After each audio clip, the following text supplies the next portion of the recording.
When you notice that people start to behave foolishly around you, foolishly as in just, for example, they like to lie, they like to manipulate or tell half truths, they like to gossip, they like to start quarrels, start arguments. They're not the type of person that knows how to take accountability when they are wrong. They are not the type of person that appreciates peace. They despise peace. They dishonor peace. They are somebody who resents everything good that comes from above, everything good that comes from God. A fool, they don't like that. They don't like correction. They don't like to be corrected by God. They don't like to be corrected by other people. When somebody confronts them or somebody is addressing them about maybe how they chose to behave, and instead of maybe taking accountability for their actions and trying to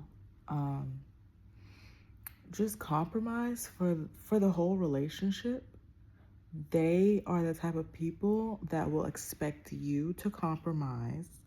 They expect you to shrink yourself so that they don't have to rise to your level. Those are people that I consider fools. Now, I am going to talk about how you want to handle fools. This is how you handle fools. It's very easy, it's very simple, it's very biblical. It comes from the Bible. It is from Proverbs chapter 17, verse 12, talking about it is safer to meet, and this is New Living Translation, by the way. It is safer to meet a bear robbed of her cubs than to confront a fool caught in their foolishness. This is how you deal with fools. Isn't this so wonderful? This is like the best advice ever. This is the kind of advice I've been looking for my whole life, to be honest. And it's actually funny because I was kind of raised kind of Christian. I kind of grew up going to church. Now, we all know there's a difference between having a relationship with God and actually being connected versus just going to church. So there is a difference. But not saying that church is a bad thing, but it is not the end all be all. So even though I grew up in the church, I didn't have this knowledge. I didn't have information like this. This is not the type of stuff that they taught. Or if they did teach these things, I just wasn't paying attention, right? But this is the type of stuff I've been looking for my whole life. You want to know how you deal with a fool? You don't. You don't. You don't. You don't. Let me read it again. I'm sorry. This excites me. The truth excites me. All right.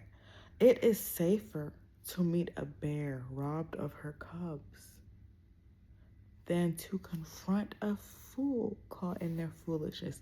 This is how you deal with fools. That's it. Leave them alone.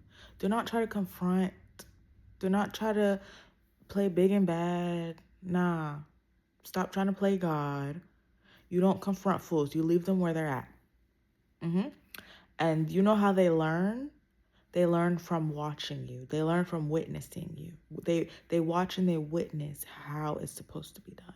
They watch and they witness what it's like, and the rewards and the just fulfillment. Not even just the reward, because that comes secondary, but the fulfillment and the peace that you get from walking with God, um and striving every day to become better, because we have all done foolish things. We have all made foolish mistakes. I have moments in my life where I'm foolish, but I will never sit around and be okay with my foolishness. And I will always allow God to come in my life and correct me when I need to be corrected. So yes, having your moments of foolishness, there's nothing wrong with that. A lot of us are being taught wrong. So there's nothing wrong with that. Have grace for yourself.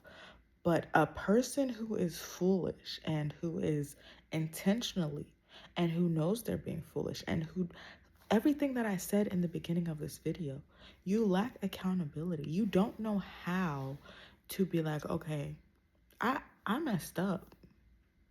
If you don't know how to do that, and if you don't want to learn, you're a fool. It's one thing if you don't know. It's another thing if you're not trying. If you're not making an effort to evolve, because that's what that is. That's evolution. If you are not making an effort to evolve in this world, that is a fool, because that is a part of your purpose. That's what makes us all similar. That's what makes us all the same, even though we're all different. One of the things that makes us all similar is evolution.